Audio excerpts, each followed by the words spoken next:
ये मेरा favourite part है, ठीक है। बिकॉज यहाँ पे जो मेजॉरिटी लोगों का जो पेन पॉइंट है वो आता है अपने कंफर्ट जोन से बाहर सबसे पहले निकलना है। ठीक है। एक बबल में जो भी बंदा रहेगा ना, बबल से बाहर वो नहीं जाएगा तो कभी भी ग्रो नहीं कर सकता। फिर टेस्ला है, ठीक है। Okay. टेस्ला शुरू में लॉन्च हुई तो काफ़ी लोगों ने परचेज की होगी गाड़ी, उनका एक्सपीरियंस बहुत ही बुरा था, ठीक है।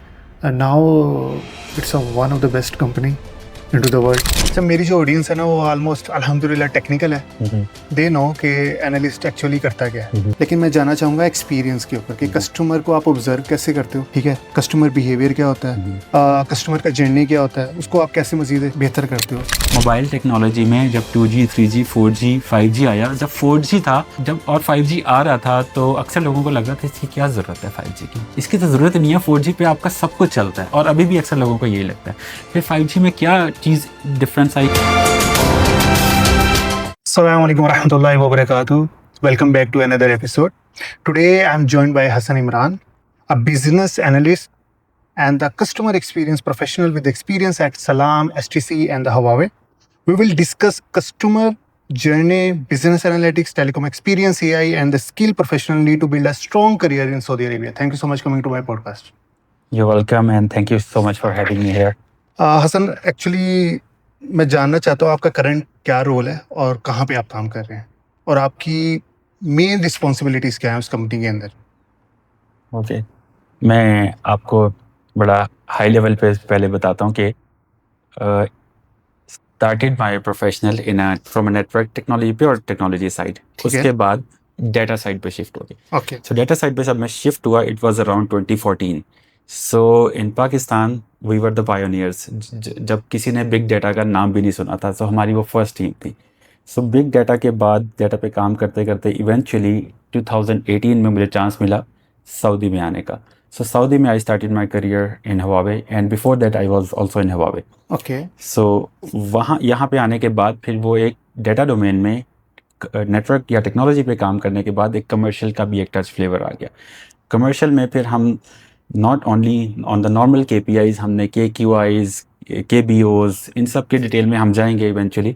सो उन सब पे काम करने के बाद जो एक्सपीरियंस ओवरऑल हो गया वो एक टेक्नो कमर्शियल बिजनेस साइड का हो गया, जिसमें आप कह लें कि data analyst, data analytics, business analyst, business analytics और नॉर्मल इंसाइट्स रिपोर्टिंग से लेकर एक एग्जेक्टिव लेवल पे कैसे आपने स्ट्रेटजीज लेके उसको एक्शन प्लान में कन्वर्ट करना है। सो ये on a very high level. ठीक है, तो अभी आप करंट रिस्पॉन्सिबिलिटी सलाम के अंदर आपकी क्या है। करंट रिस्पॉन्सिबिलिटी सलाम में इसी पूरे एक्सपीरियंस को यूज़ करते हुए हम प्रॉपर बिजनेस एनालिटिक्स करते हैं। अब normal on high level normal analyst और एनालिटिक्स में नॉर्मली यही होता है कि एक बंदा डाटा एनालाइज कर रहा है। ठीक है। सो हम उस डाटा से जो बिजनेस इम्प्लीकेशंस होती हैं या जहाँ पे बिजनेस डायरेक्ट इम्पैक्ट हो रहा होता है उसको एनालाइज करके बिजनेस की स्ट्रेटजीज को एनहांस करते हैं, इंप्रूव करते हैं या न्यू बनाते हैं। ठीक है। सो अभी एग्जैक्टली यही काम कर रहे हैं। अच्छा, मेरी जो ऑडियंस है ना वो ऑलमोस्ट अल्हम्दुलिल्लाह टेक्निकल है, दे नो कि एनालिस्ट एक्चुअली करता क्या है। लेकिन मैं जानना चाहूँगा एक्सपीरियंस के ऊपर कि कस्टमर को आप ऑब्जर्व कैसे करते हो, ठीक है। कस्टमर बिहेवियर क्या होता है, कस्टमर का जर्नी क्या होता है, उसको आप कैसे मजीद बेहतर करते हो। In a sense, in a short way, customer experience और कस्टमर सर्विस, ये दोनों को आप कैसे डिफाइन करना चाहोगे, ठीक है। तो इसमें सबसे पहले ना मैं एक बहुत ज़्यादा डिटेल में नहीं जाऊंगा क्योंकि ऑडियंस आपकी सारी टेक्निकल है, लेकिन फिर भी एक मेरे पर्सपेक्टिव से एक एनालिटिक्स या बिजनेस एनालिटिक्स और एक नॉर्मल डेटा साइंस एक्सपर्ट का डिफरेंस क्या है उस पे आते हैं, फिर उसके बाद इसमें और डिटेल में जाते हैं। सो एक नॉर्मल डेटा साइंटिस्ट या डेटा एनालिस्ट या डेटा एनालिटिक्स गाय वो डेटा को सिर्फ एक डेटा पाइपलाइन के पर्सपेक्टिव से समझ रहा होता है। अब उस डेटा पाइपलाइन में क्या है कि एक कंपनी है, लेट्स से हम एक ऑटो इंडस्ट्रीज की बात कर लेते हैं या एक टेलीकॉम की, वो डाटा एक वेयर हाउस में पड़ा हुआ है या डेटाबेस में पड़ा हुआ है, वो देखेगा, उस पर मल्टीपल मॉडल्स चलाएगा, मल्टीपल मॉडल्स चलाने के बाद वो कह देगा इसकी ये आउटपुट है, उसमें वो data quality and multiple steps check करने के बाद उस आउटपुट को वो बिजनेस सेंस से वैलिडेट नहीं कर सकेगा। ठीक है। अब ये जो एक सबसे बड़ा गैप है ना, जहाँ पे मैंने आपको कहा एक टेक्नो कमर्शियल, वो जो एक मार्केट में गैप है जो पहले बिजनेस एनालिस्ट ने पूरा किया। बिजनेस एनालिस्ट ने क्या किया, उसने बिजनेस की अंडरस्टैंडिंग ली और टेक्निकल को बता दी, और टेक्निकल से अंडरस्टैंडिंग ली, बिजनेस को बता दी और वो अंडरस्टैंडिंग करके डिप्लॉय किया। अब इसमें स्टिल एक गैप था। वो जो एक बिजनेस एनालिस्ट है, अगर उसने कोई अंडरस्टैंडिंग गलत ली या उसको बिजनेस की उतनी ग्रिप नहीं थी स्ट्रांग, या उसको टेक्निकल इतनी ग्रिप स्ट्रांग नहीं थी, तो वो आपस में कैसे कम्युनिकेट कर सकेगा मैसेज। ठीक है। सो फिर यहाँ पे एक और रोल बना बिजनेस एनालिटिक्स का। ठीक है। वाई नॉट कि जिसको टेक्निकल भी पता हो, या जिसको ये database, data analysis, data science की ऑल टेक्निक्स का पता हो, plus on the top of that उसे बिजनेस भी पता हो। ओके। अब मार्केट में क्या है कि एक बिजनेस गाय वो टेक्निकल अंडरस्टैंड करे, या टेक्निकल गाय बिजनेस अंडरस्टैंड करे। नॉर्मली जो टेक्निकल गाय है उसके लिए अंडरस्टैंड करना कंपैरेटिवली ईजी है according to my perspective, because वो एक टेक्निकल मल्टीपल 5-10 ईयर्स का उसके पास एक्सपीरियंस है। इट्स सेम लाइक एक अगर इंजीनियर है, इंजीनियर को आप डिफरेंट काम करवा सकते हैं, लेकिन अगर एक नॉन इंजीनियर है उसको आप टेक्निकल चीज़ें या उसको प्रोग्रामिंग करवाने बैठेंगे तो उसको बहुत ज़्यादा टाइम लगेगा, या उसके लिए काइंड ऑफ वो कहेगा इम्पॉसिबल टास्क है। ठीक है। सो वो चीज़ अगर कोई टेक्निकल बंदा है वो अपने आप को बिजनेस अंडरस्टैंडिंग में ला रहा है, और वो फिर उस पर एनालिटिक्स या एनालिसिस की टेक्निक्स लगा रहे हैं। अब उसमें डिफरेंस क्या होगा, उसमें वो बिजनेस इम्प्लीकेशंस और उसकी लॉजिक्स और अंडरस्टैंडिंग के साथ आउटपुट देखेगा। लेट्स से अगर हम टेलीकॉम की बात करते हैं, मेजर केपीआई टेलीकॉम की है चर्न, अच्छा। ठीक है। या अपने रेवेन्यू इंक्रीज करवाना है। अच्छा, ये जो टर्म आपने यूज किया जैसे टर्म, ये क्या है एक्चुअली? ऑन हाई लेवल वो लोग जो एक नेटवर्क छोड़ के जा रहे हैं, ठीक है, और यानी कि जिन use लोगों नहीं ने कर रहे। सब्सक्रिप्शन ली है, सब्सक्रिप्शन ली है कुछ अरसे लेकिन बाद हाँ वो यूज नहीं कर रहे, बाद में यूज़ नहीं कर रहे, या इवेंचुअली वो किसी और नेटवर्क पे चले गए हैं, या उन्होंने वो सिम ब्लॉक कर दिया या यूज़ करना छोड़ दिया। ठीक है। On a very high level. So एक डेटा साइंस पर्सन को अगर वो दिया जाएगा, वो देखेगा सिस्टम में वो यूज़र्स जो कि नेटवर्क छोड़ के जा चुके हैं, जिन्होंने सिम बंद करवा दी अपनी, क्योंकि उसको वो बिजनेस अंडरस्टैंडिंग या इम्प्लीकेशंस नहीं होगी। वेरी हाई लेवल बता रहा हूँ, आपके अंदर बहुत चीज़ें हैं। एक बिजनेस गाय वो इसको एक बड़े डिफरेंट तरीके से देखेगा। वो कहेगा एक बंदा जो ऑलरेडी जा चुका है, मैं उस पर फोकस कर रहा हूँ, वो चरण है, लेकिन जो बंदा जाने वाला है, जिसने सिम करना यूज़ करना छोड़ दी है, वो उसकी भी तो डिफरेंट लॉजिक्स बनेगी ना। बिल्कुल ऐसे। सो इवेंचुअली वो भी जा चुका है। ठीक है। लाइक एक बंदा डेली यूज़ कर रहा था, लेट्स से आप यूट्यूब यूज़ कर रहे हैं डेली, आफ्टर 20 डेज आपने यूज़ करना छोड़ दिया, वो उसी वक्त चर्न हो गया, वो उसी वक्त नेटवर्क से जा चुका है। तो बिजनेस की अंडरस्टैंडिंग यहाँ पे आ गई। राइट। सो वो बंदा जब एक डेटा एनालिटिक्स की टेक्निक लगाएगा, तो वो उस एक्शन प्लान्स के पर्सपेक्टिव से लगाएगा कि वो एक पूरा लूप क्लोज हो सके। सो वो क्या करेगा, आउटपुट देखेगा, वो एक्शन लेगा, या स्टेक होल्डर्स को इन्वॉल्व करके एक्शन इंप्लीमेंट करवाएगा, फिर वो दोबारा से एनालिसिस करेगा कि वाकई में उसकी आई है कि नहीं। सो ये गैप यहाँ पे खत्म। तो ये ऑन हाई लेवल ये डिफरेंस है दोनों का। सो अभी जो मार्केट में नॉर्मली एआई की वजह से जॉब डिस्ट्रप्शंस हैं, वो भी इस वजह से हैं कि इवॉल्व हो रही हैं। ठीक है। अब coming back to the question, customer service और customer experience. Customer service direct customer का जो इंटरेक्शन किसके साथ होता है, जैसे कॉल सेंटर। ठीक है। मेजॉरिटी जो लोग हैं ना, वो इन दो टर्म्स को बड़ा मिक्स करते हैं, लेकिन ये टोटली इंडिपेंडेंट है। ठीक है। रिलेटेड हैं, लेकिन सब customer service is a subset of customer experience. Okay. तो कस्टमर एक्सपीरियंस की जब बात आती है ना, पहले सर्विस को क्लोज कर लें। सर्विस में क्या है कि डायरेक्ट इंटरेक्शन, जैसे कॉल सेंटर हो गया आपका, या फिर आप व्हाट्सएप पे किसी से डायरेक्ट इंटरेक्शन या कम्युनिकेट कर रहे हैं, very simple as it is. ठीक है। अब customer experience is a whole new world.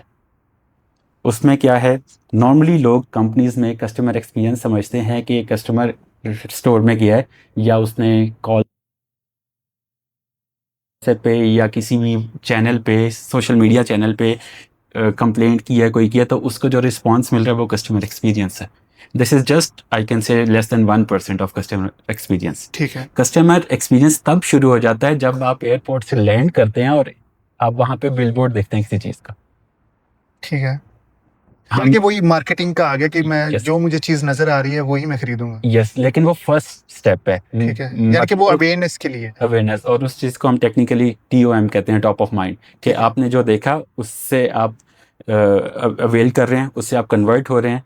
Late से आप आए हैं, फर्स्ट चीज़ क्या होगी, आपने सिम ले ली है, फिर उसके बाद आपने अपना होटल्स या रूम वगैरह वो देखने हैं, फिर उसके बाद इवेंचुअली कुछ महीने बाद आपने गाड़ी देखनी है। सो मार्केटिंग उनकी प्रॉपर होगी, वो बिलबोर्ड्स हो सकते हैं, वो डिजिटल मार्केटिंग हो सकती है, मल्टीपल तरीके हैं। यानी कि इसमें 3 चीज़ें आ गई हैं, जैसे अवेयरनेस, कंसिडरेशन, ठीक है, उसके बाद मैं इसको कह सकता हूँ कन्वर्जन और रीटारगेटिंग, यानी कि चार्जिंग ये मार्केटिंग का फर्स्ट पार्ट फेज है हाँ कस्टमर एक्सपीरियंस का। अच्छा ठीक है। अच्छा इसमें मेरा एक सवाल ये बनता है, मिसाल के तौर पे मैं एसटीसी यूज़ कर रहा हूँ, ठीक है, एसटीसी तो वैसे अच्छा है, नेटवर्क है, मैं मोबाइल ही यूज़ कर रहा हूँ, ठीक है, ओके।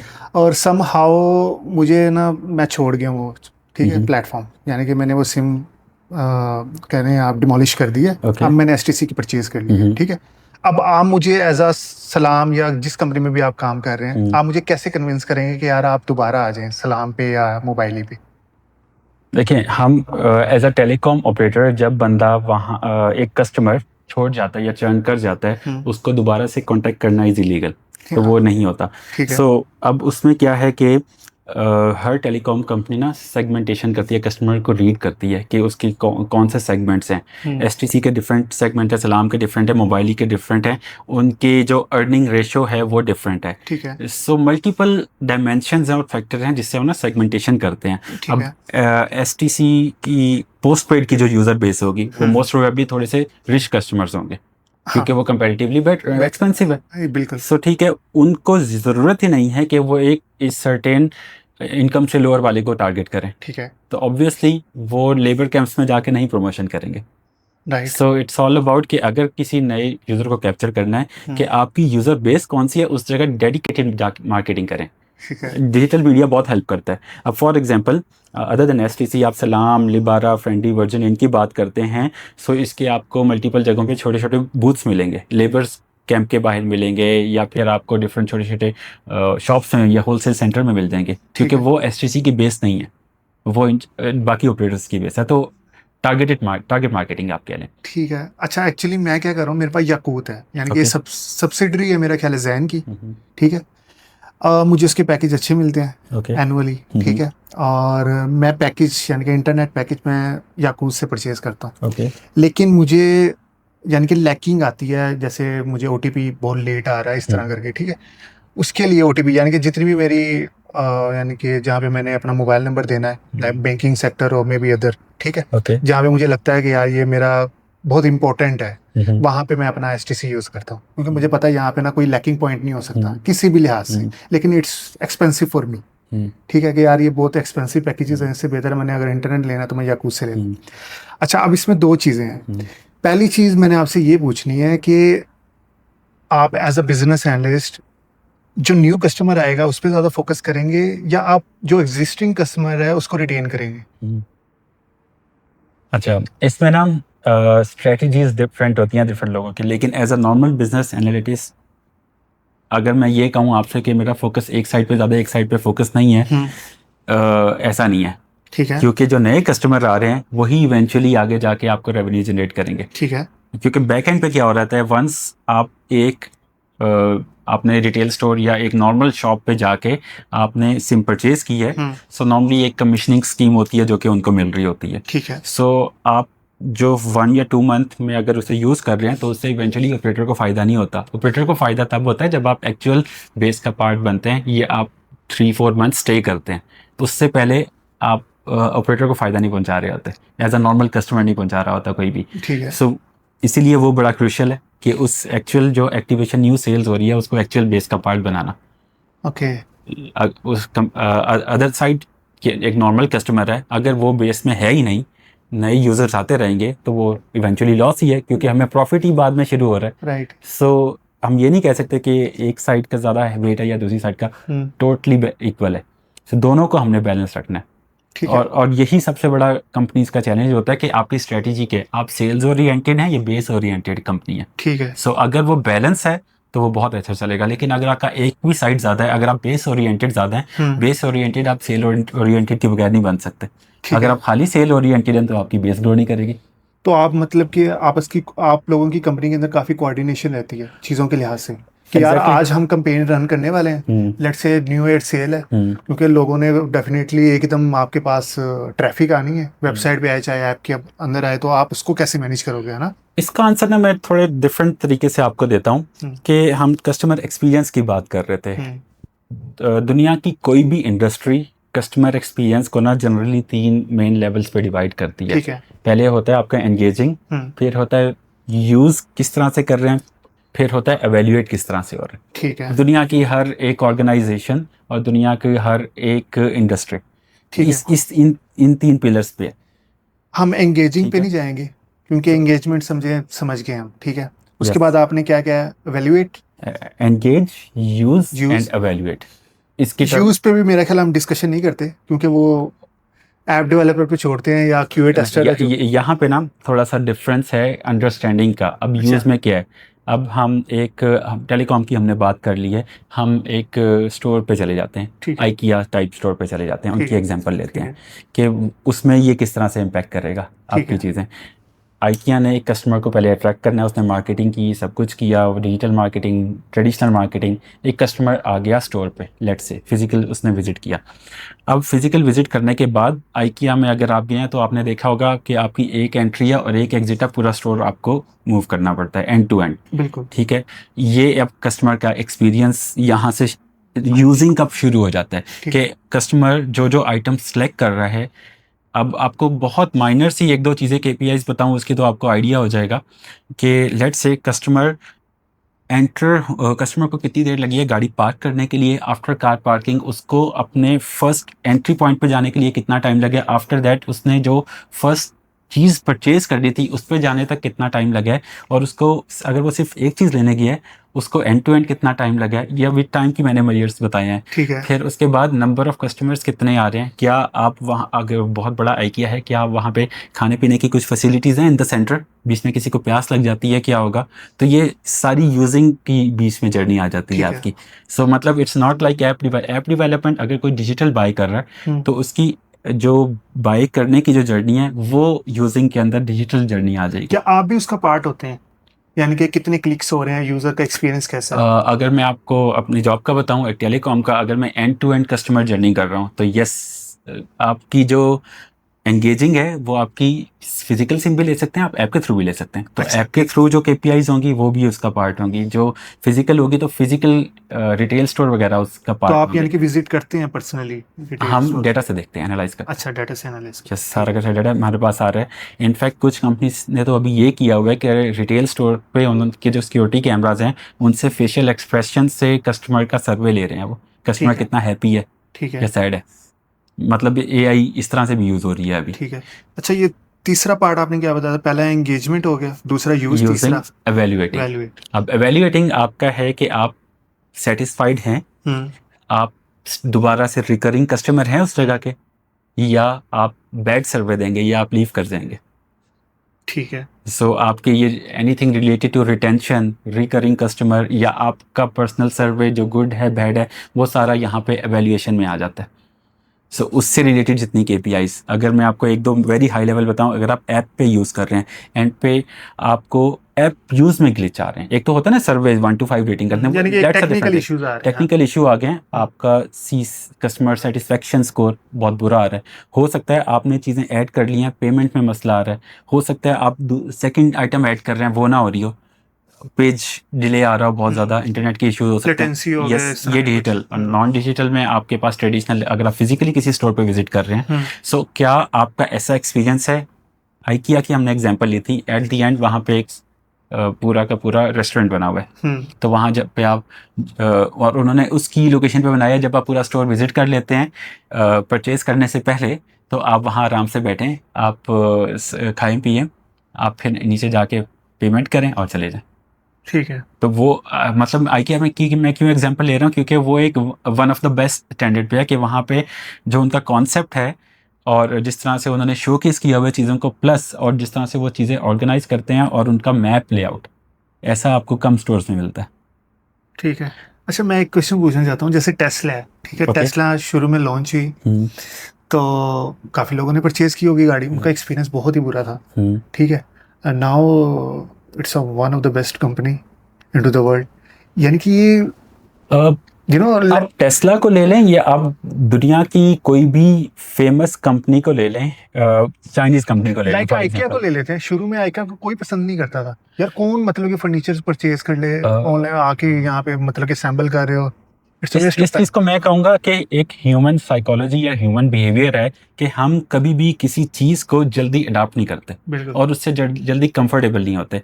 आपको अभी आपके पास मोबाइल में कोई ऐप अपडेट हो जाए, उसमें चीज़ें चेंज हो जाए, तो आप जरा हाँ, प्रॉब्लम में irritation होंगे तो, हाँ, कि बिल्कुल इरिटेशन ऐसे। कि क्यों हो रहा है, ऐसा नहीं होना चाहिए, मैं कंफर्टेबल था पुरानी चीज़ से।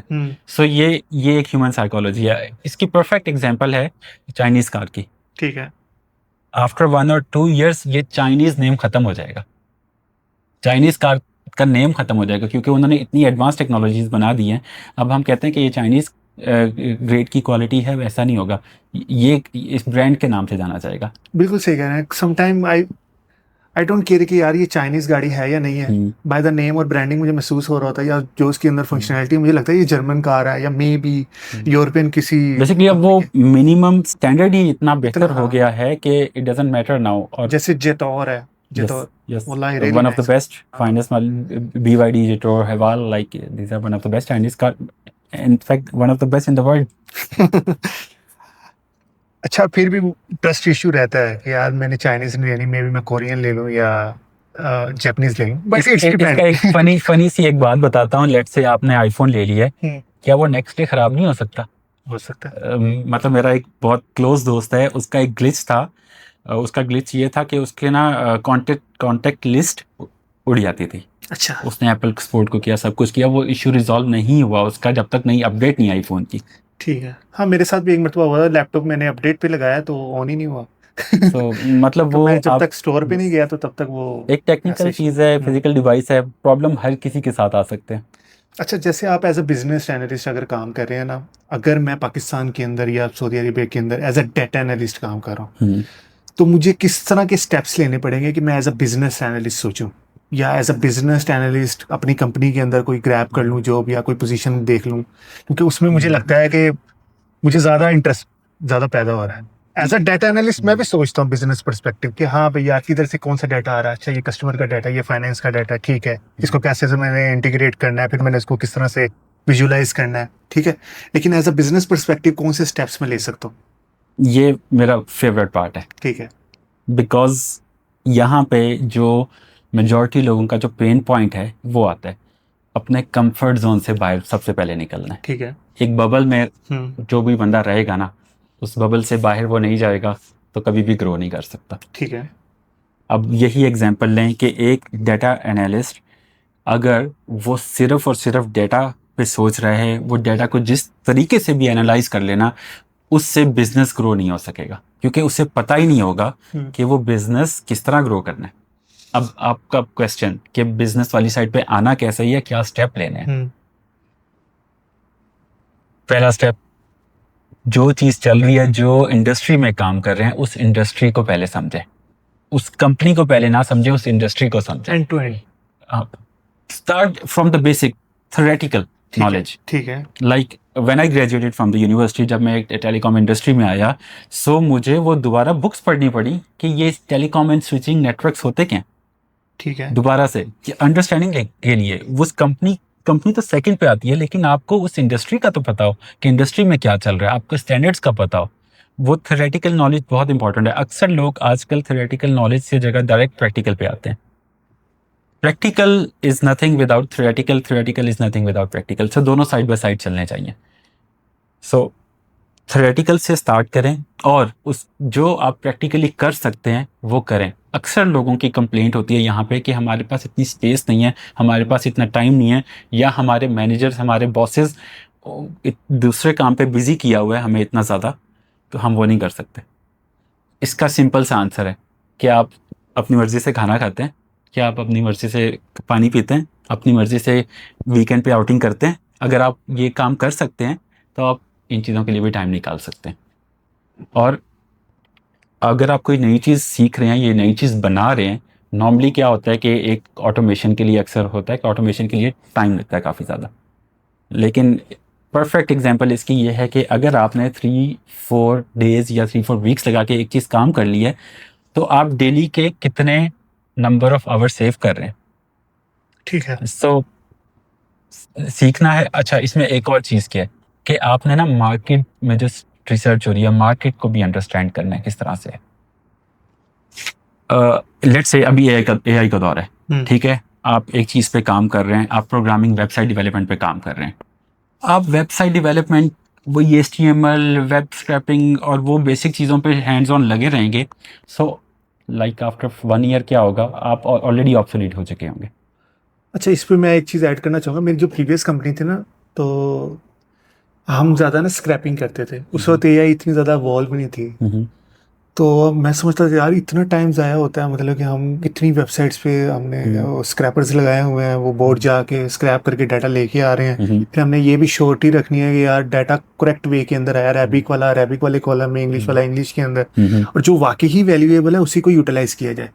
जब चैट जीपीटी इतना ज़्यादा इवॉल्व हो गया चीज़ों में, मैंने महसूस किया, मैं कि यार ये हम क्या काम करते रहे हैं। ठीक है, फिर मैंने एनालाइज किया कि जो हम डाटा कहीं और से कलेक्ट कर रहे हैं वो ज़्यादा वैल्यूएबल है, बजाय कि मैं जो स्क्रैप करके कलेक्ट कर रहा था। सो आप इसको डिफाइन करना चाहेंगे, आज के दौर में स्क्रैपिंग ज़रूरी है वैसे? The need of the hour, आप कह लें कि उस वक्त एआई नहीं था तो आपने वो किया है, अभी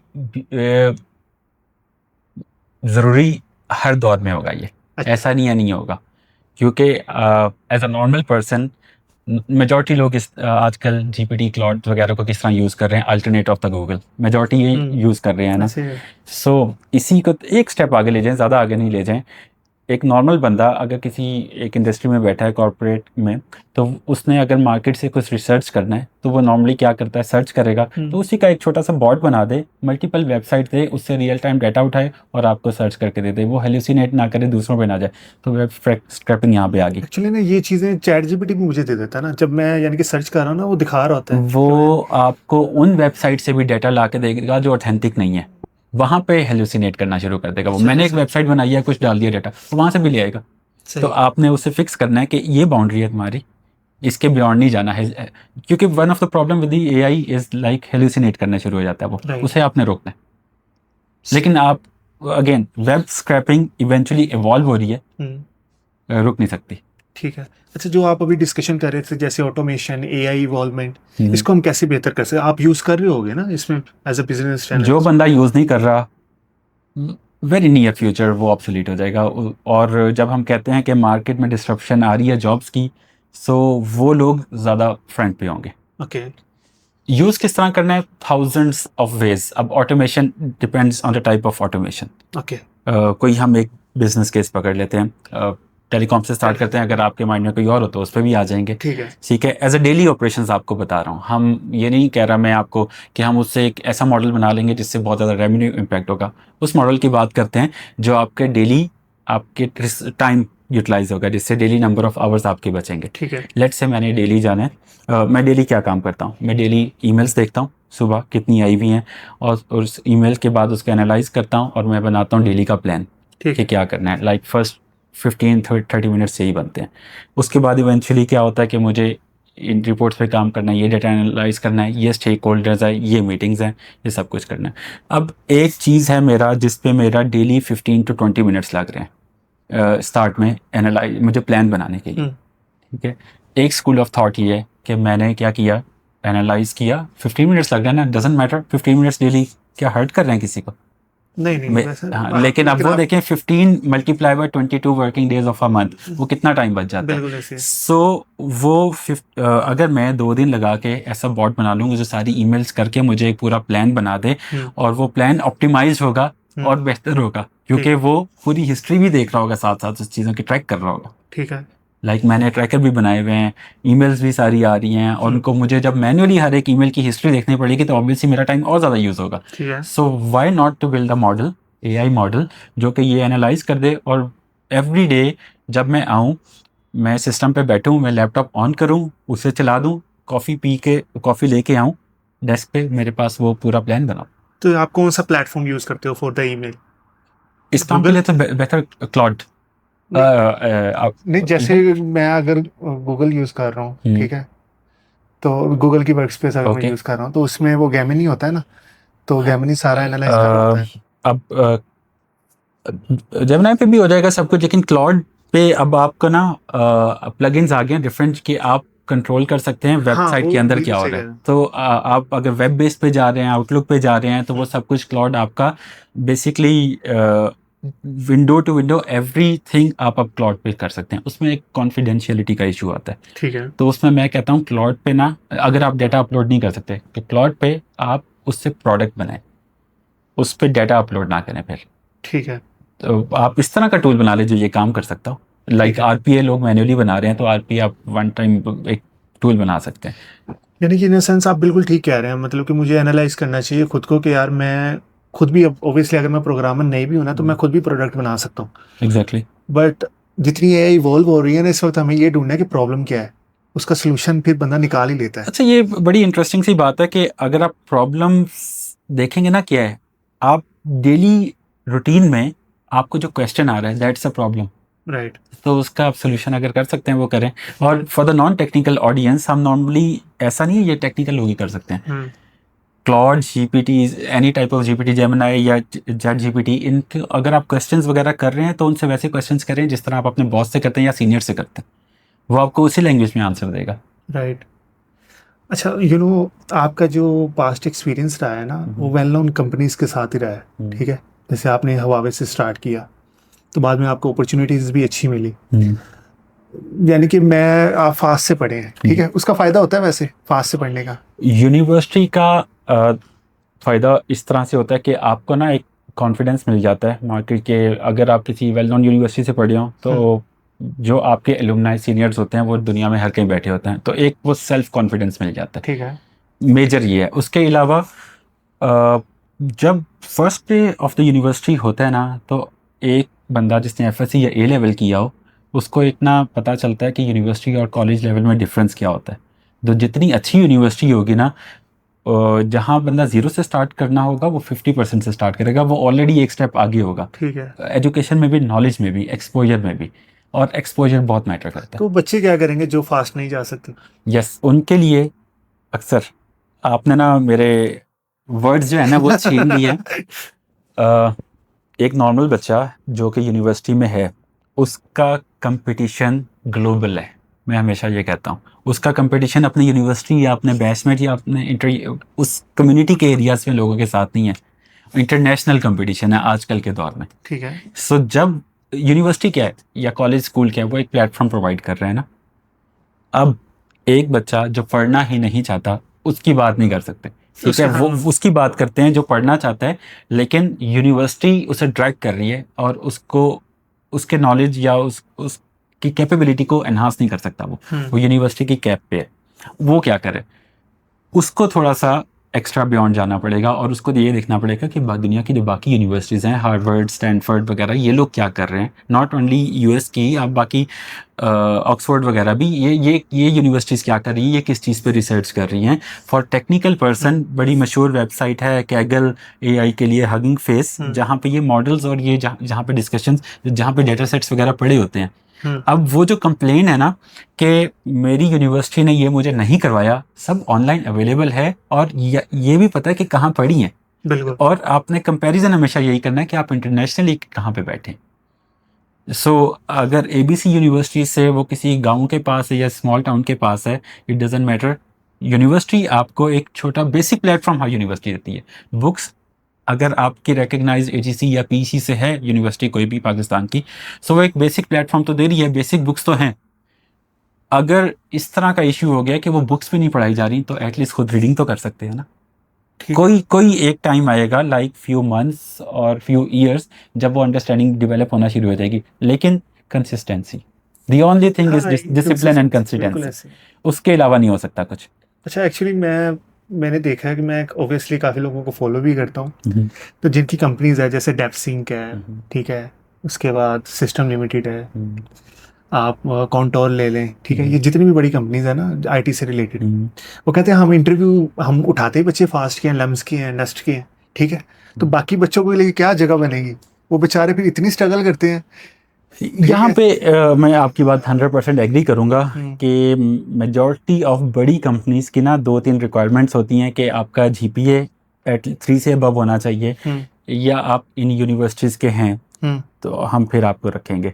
फर्स्ट ईयर यूनिवर्सिटीज़ कह लें आप, उसमें एक गैप है, मैं एडमिट करता हूँ। अगेन ये यूनिवर्सिटीज़ या एजुकेशन सिस्टम जो है ना उसकी कस्टमर जर्नी है जहाँ पे बड़ा गैप है कि एक एजुकेशन सिस्टम जब तक एक फॉर्मलाइज या सबको अच्छा नहीं मिल रहा, तो वहाँ पे ये गैप आएगा। अब दोनों साइड के पेन पॉइंट्स देखें ना, जो इंडस्ट्री में बैठे हैं, लेट्स से मैं बैठा हूँ गूगल में बैठा हूँ लेट्स से, ठीक है, मुझे पता है पाकिस्तान की 2-3 यूनिवर्सिटीज़ का नाम पता है, मुझे और पता ही नहीं है क्योंकि उन 2-3 यूनिवर्सिटीज़ के लोग ही मेरे पास आए हुए। बिल्कुल। अगर वो कोई और यूनिवर्सिटी से होगा मैं कहूँगा पता नहीं कैसी यूनिवर्सिटी है। और लेट्स से वहाँ पे कोई अगर पाकिस्तानीज बैठे हैं, ठीक है, वो एक कम्युनिटी इस तरह से बन रही होती है तो वो कहते हैं कि हम अपने ही जो स्टूडेंट्स जो इन यूनिवर्सिटी से पढ़ के आ रहे हैं उनको करते हैं। राइट। ये आई हाँ एग्री, ये ये तो गैप यार, है। हाँ ये वैसे अच्छा भी है इन अ सेंस। अगर मिसाल तो भाई आप फास्ट से हैं तो फास्ट के अलुमनाई आपने कहा कि आप उसके मेंबर भी हैं, तो इसी तरह यहाँ पे यूईटी के अलुमनाई भी है, ठीक है। लेकिन अब उन लोगों के लिए उन लोग प्रॉब्लम्स हमने डिस्कस कर ली, लेकिन उनके पास कुछ फ़ायदे भी हैं। वो फ्रीलांसिंग कर सकते हैं, गवर्नमेंट ने कंपलसरी कर दिया है इंटर्नशिप, वो कंपनीज भी इंटर्नशिप देती हैं सबको। So during the course of their university 4 years at least वो 4 मेजर इंटर्नशिप्स तो कर सकते हैं, ठीक है। और 4 मेजर इंटर्नशिप्स इनफ है, मतलब कि एक आपको एक्सपीरियंस लेने के लिए, एक्सपोजर के लिए। यस, तो उसको यूटिलाइज अच्छा करें। उनके लिए मैं मानता हूँ उनके लिए एक एक्स्ट्रा स्ट्रगल है, दैट इज़ फॉर श्योर। ठीक है। अच्छा मुझे ये बताएं कि मैं पाकिस्तान में बैठा हूँ, मैं एज अ डाटा एनालिस्ट काम कर रहा हूँ या मैं डाटा की फील्ड के अंदर आता हूँ, और डू यू थिंक कि यहाँ सऊदी अरेबिया के अंदर आपकी फील्ड से रिलेटेड जो भी सब फील्ड्स बन सकती हैं डाटा से रिलेटेड, किसमें अपॉर्चुनिटीज़ आपको लगता है ज़्यादा है? ठीक है, फर्स्ट ऑफ ऑल। सेकंड ये है कि मुझे वो बताना है जिसमें वाकई ही ग्रोइंग मार्केट है। अच्छा, आजकल के दौर में ना जब आपके पास कुछ एक्सटर्नल फैक्टर्स भी हो जाते हैं और जैसे एआई भी आ गई, कुछ इस तरह के फैक्टर्स भी, तो ना मार्केट बड़ी डिस्टर्ब हो जाती है। ठीक है। ठीक है, मैं आपको विदाउट दैट भी बता देता हूँ, विद दैट भी बता देता हूँ। सो अगर ये डिस्ट्रप्शंस एक्सटर्नल फैक्टर नहीं हो रहे, सो डेटा डोमेन जो है ना शुरू से अब तक इवॉल्व हो रही है, उसमें जॉब्स नई आ रही हैं। एक नॉर्मल बंदा था बिफोर कंप्यूटर, वो अकाउंटिंग करता था बुक्स पे, कंप्यूटर आ गया, एक्सेल आ गया, एक्सेल के बाद आपके पास प्रोग्रामिंग लैंग्वेजेस बेहतर शुरू होगी, आर पाइथन आ गई, आर पाइथन के बाद आपके पास डैशबोर्डिंग टूल्स आ गए, डैशबोर्डिंग टूल्स के बाद आपके पास सेल्फ सर्विस टूल्स आ गए, फिर उसके बाद नो कोड एआई टूल्स आ गए। राइट। ठीक है, अभी यहाँ पे दौर चल रहा है। सो ये इवॉल्व होती जा रही हैं। जो नए यंगस्टर्स आ रहे हैं मार्केट में, उनको कोई एटलीस्ट एक प्लेटफॉर्म यूज करना आना चाहिए या उसकी अंडरस्टैंडिंग होना चाहिए। ठीक है। यहाँ एक पे कौन से आपको लगता है डैशबोर्ड में, जैसे पावर बीआई, टैब्ल्यू है और भी होंगे? टैब्ल्यू, माइक्रो स्ट्रेटजी है, आप क्लिकसेंस है, आप टैब्ल्यू यूज कर लें, पावर बीआई यूज कर लें, कोई एक डजंट मैटर। ठीक है। ज़्यादातर लोग पावर बीआई यूज करते हैं, which is fine. By the way हर किसी में ना कहीं प्रॉज एंड कॉन्स हैं, ऐसा नहीं है सारे लेकिन एक यूज करने का फायदा ये होता है कि आपको एंड टू एंड एक पूरा प्रोजेक्ट बनाना हो तो किस तरह से होता है वो पता चल जाता है। ठीक है। सो नए जो बच्चे आ रहे हैं उनको ये, उसमें क्या होगा कि एवोल्यूशन जो भी हो रही है फ्यूचर में, आपको एक चीज़ बेसिक्स फाउंडेशंस आती हैं तो आप कर सकते हैं। ओके। इसमें एक काउंटर चीज़ है कि लेट्स से, मैं अक्सर ये एग्जांपल देता हूँ कि जब कंप्यूटर आए थे तब हर किसी को डॉस की प्रोग्रामिंग आती थी, कंपलसरी था। अब नहीं है कंपलसरी, और जो सीखेगा वो बेवकूफ़ होगा क्योंकि वो ज़रूरत भी नहीं है उस चीज़ की।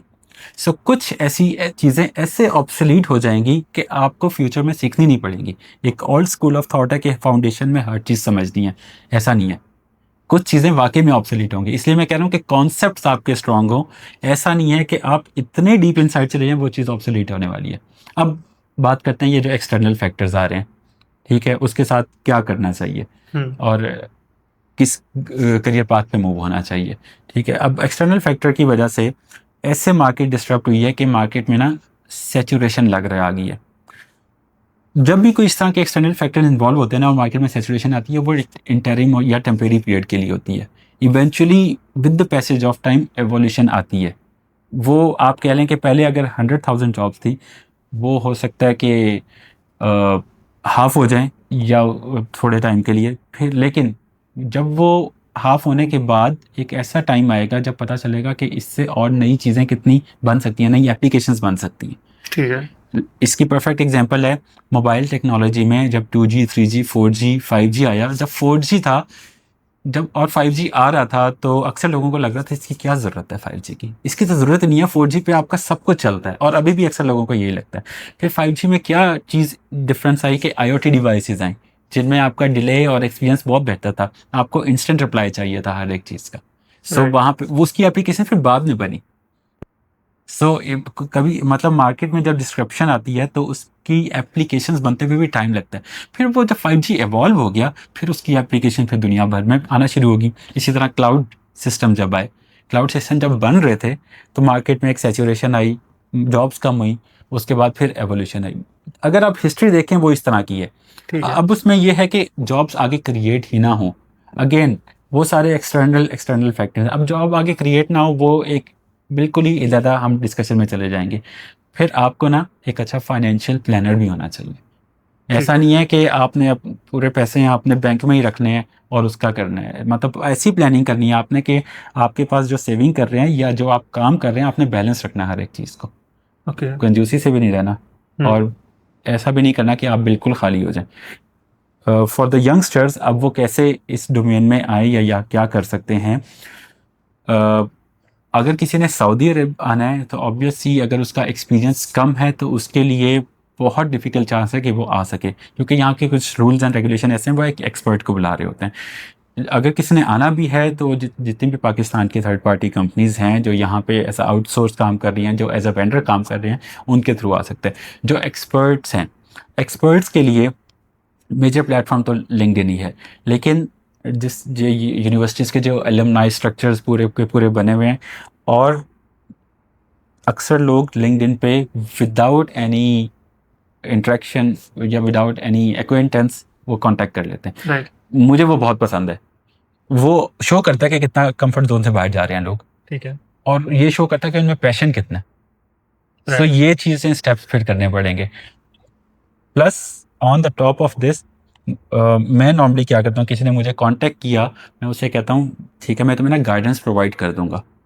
जो बंदा वो गाइडेंस कुछ फॉलो करता है ना, फिर बंदा उसके लिए स्ट्रगल करता है, वो भी अच्छा लगता है और कोशिश भी करता है। ठीक है। मेजॉरिटी ऑफ लोगों को ये नहीं पता होता ना सीवी कैसे बनानी है। बिल्कुल। मतलब फर्स्ट मेरा रिप्लाई ये होता है कि मुझे इंटरनेशनल फॉर्मेट में सीवी दो। तो अगर वो बंदा कुछ मेहनत करता है, पहला सवाल ये था इंटरनेशनल फॉर्मेट क्या होता है, लेकिन अगर वो कुछ मेहनत करके कुछ बना देता है फिर मुझे पता चलता है कि उसने मेहनत बंदा यानी कि एफर्ट कर रहा है सीरियस। सो मतलब वो एक माइनर से स्टेप्स हैं जो उसको फॉलो करने पड़ेंगे कंफर्ट जोन से बाहर जाने के लिए। और जॉब्स इसी तरह बहुत से ऐसे लोग भी हैं जिनकी डायरेक्ट विदाउट रेफरेंस जब अप्लाई किया आगे वो भी हो जाती है विद रेफरेंस। और रेफरेंस का पर्पज़ ये नहीं होता कि आपको काम नहीं आता लगवा दिया। रेफरेंस का पर्पज़ ये होता है कि जस्ट फॉरवर्डिंग द सीवी कि आपको कुछ आता है, आपकी सीवी सही जगह सही बंदे तक पहुंच गई है। ठीक है, बाकी आपकी अपनी एफर्ट है कि आप उसको इंटरव्यू कैसे क्रैक करते हो और बाकी वो चीज़ें। अच्छा इसमें अच्छा जैसे मैंने आपको अप्रोच किया, मैंने किसी वजह से आपको अप्रोच किया, ठीक है, आप मुझे नज़र आए, मैंने आपकी प्रोफाइल देखी, इंटरेस्टिंग थी, मैंने आपको अप्रोच किया, हमने एक टाइम डिसाइड किया और आज हम आमने सामने बैठे हैं। जब मैंने फर्स्ट टाइम आपको अप्रोच किया मैंने कहा यार हम थर्सडे को प्लान करेंगे या नेक्स्ट वीक भी प्लान कर सकते हैं। तो मैंने कल आपको मैसेज किया तो आपने कहा ठीक है यार हम कल करते हैं, चाहे आप बिजी थे, आपने कहा यार ये अपॉर्चुनिटी है, हम नेम ने कहा थर्सडे का तो थर्सडे को ही करते हैं। आपने ऐसे फील किया कि यार अपॉर्चुनिटी अवेल कर लेता हूँ, या फील किया यार कर लेंगे? हाँ ना। इसका ना मज़ेदार एक चीज़ बताता हूँ। मेरी पर्सनैलिटी ऐसी है जो चीज़ सामने नज़र आ रही है उसको ग्रैब कर लो। ठीक है। अगर सामने नज़र नहीं आ रही तो उस तक पहुंचो, उसे ग्रैब करो। ठीक है।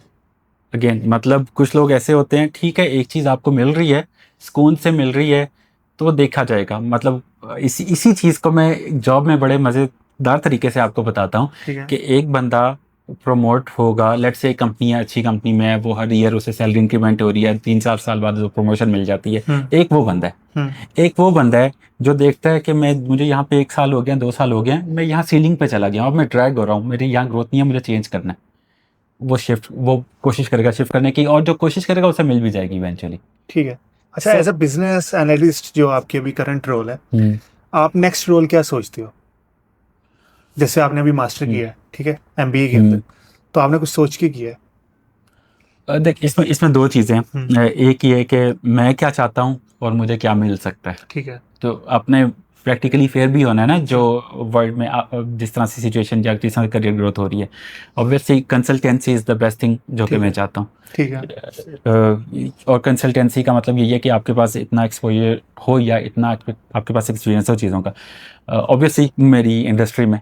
सेकंड वो जो प्रैक्टिकली लग रहा है वो नहीं हो सकता, तो ऑब्वियसली अभी डेजिग्नेशन में बंदा इम्प्रूव होता रहे या बंदा चेंज करता रहे companies. Why do you feel कि यार मुझे अब कंपनी चेंज करनी चाहिए, जब जब इंसान आपको लगे कि यार मैं कंफर्ट जोन में हूँ? नहीं, ये नहीं, मेरी इसके मेरी अलावा नेचर है ही नहीं ऐसी, और मेरी उन लोगों से कभी भी नहीं बनती जो कि कंफर्ट जोन के बबल में रहते हैं। ठीक है। एक नेचर है ना बंदे की, फॉर एग्जांपल मैं चाहता हूँ मैंने ये काम करना है तो मैंने ये करके रहना है। एक सेकंड थॉट ये है कि मैंने ये काम करना है, जब मुझे मिल जाएगा, जब मौका मिलेगा तब करूँगा, मौका बनाना है। सो एम ए गए जो मैं चाहता हूँ कि वो मौका बनाऊँ और मैं निकलूँ। मुझे लगता है कि जिस कंपनी में बंदा सीलिंग पे पहुँच जाए ना लिटरली, तो उसके बाद या तो वो कुछ ऐसे डिलीवरेबल्स वहाँ कर रहा हो कि उससे पूरी कंपनी ग्रो हो रही हो, ठीक है। जहाँ पे ये पता चल जाए आप डेली काम, एक ऐसा काम कर रहे हैं जिसकी कोई वर्थ नहीं है। डेली आके अगर आप एक रिपोर्ट बना रहे हैं जिसको कोई भी नहीं देख रहा, या 100 रिपोर्ट बना रहे हैं जिसको कोई नहीं देख रहा, ना उस एम्प्लॉय की वर्थ है ना उन रिपोर्ट्स की वर्थ है, वो काम भी वेस्ट जा रहा ठीक है। अच्छा, पॉडकास्ट से पहले मैंने आपसे एक क्वेश्चन पूछा था है। कि व्हाट्स योर फ्यूचर प्लान। आपने कहा जब तक मैं सऊदीया में हूँ तब तक मैं हूँ, उसके बाद देखेंगे। व्हाई डू यू फील कि आपके पास तो पीआर भी है ना, why do you feel this? यानी कि इसका मतलब आपका प्लान है कि मैं पाकिस्तान जाऊंगा? देखिए, सबसे पहले ये चीज़, जो हमारी तरह बंदा यहाँ पे आता है उसकी फ़र्स्ट कोशिश यही होती है कि वो बाहर किसी और कंट्री की इमिग्रेशन ले जाए, क्योंकि उसके लिए पाकिस्तान वापस सेटल होना मुश्किल होता है। बिल्कुल ऐसी है। वो एक सर्कमस्टांसेस जिस तरह के बन जाते हैं, मुश्किल हो जाता है।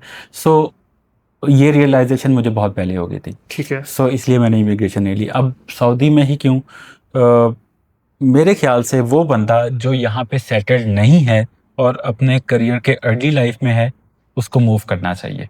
जो बंदा यहाँ पे सेटल्ड है उसको अच्छा फाइनेंशियल प्लानर बनना चाहिए। फाइनेंशियल प्लानर दोनों का बनना चाहिए, लेकिन इस बंदे के लिए कंपलसरी है। लेकिन वहां से लोग यहाँ पे मूव कर रहे हैं, जैसे यूरोप से या? यस, अब इसमें दो केसेस हैं कि मैंने पाकिस्तान ही वापस जाना है या मैंने किसी और मुल्क आगे जाना है, या अपने आप को इतना स्टेबल कर लेना है कि मैं किसी और मुल्क इजीली जा सकूं विदाउट इमिग्रेशन सोर्स। सो वो ऑप्शंस फिर अगर आप अच्छे फाइनेंशियल प्लानर हैं और यहाँ पे आपने एटलीस्ट लाइक 15 ईयर्स अगर गुजार ली, मोर देन 10 ईयर्स अगर आपने सऊदी में गुजार लिए, अच्छे फाइनेंशियल प्लानर हैं, तो आप दुनिया में किसी भी मुल्क में जाके सेटल हो सकते हैं। लाजमी नहीं है कि आपने पाकिस्तान ही जाना है। ज़्यादातर लोग ये कहते हैं कि मैं ऐसी एक पैसिव इनकम बना लूँ कि मैं पाकिस्तान जाके आराम से सेटल हो सकूँ, पेरेंट्स के साथ रहूँ, अपने फैमिली वालों के साथ रहूँ। मेरी थॉट ये है कि वो ऑप्शन हो या आपने कहीं और रहना हो, क्योंकि अक्सर लोग ये कहते हैं कि अब इतना कमा लिया, अब आराम से जाके अपने रिश्तेदारों के पास रहें।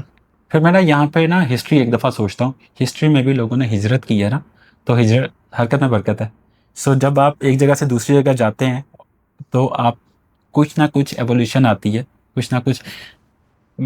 इसको मैं कोरिलेट करता हूँ कि लाइफ का पर्पस क्या है। मतलब मल्टीपल चीज़ों में से एक पर्पस मेरा ये है कि मैंने जो सीखा है लोगों को सिखाना भी है। ओके।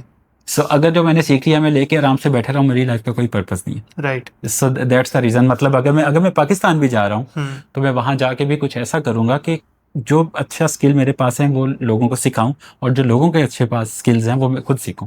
सो वो वहाँ पे भी हो सकता है, कहीं और भी हो सकता है। So coming back to the question, like for me, आप यहाँ पे ज़्यादा स्टेबल हैं, ज़्यादा अर्सा, क्योंकि यहाँ पे अपॉर्चुनिटीज़ बहुत है दुनिया में। काइंड ऑफ ये अभी ऐसी हॉट एरिया बना हुआ है, बहुत ज़्यादा अपॉर्चुनिटीज़ हैं यहाँ पे, नई अपॉर्चुनिटीज़ बन रही हैं। मार्केट क्रैश हर जगह करती है, सैचुरेशन आती है, लेकिन वो जो नई अपॉर्चुनिटीज़ आ रही हैं उसके साथ अपना माइंड को इवॉल्व करें, अपने आप को इवॉल्व करें। Right. Thank you so much for your time. Like I think I have cover all the questions and it's interesting to having you here. Thank you so much.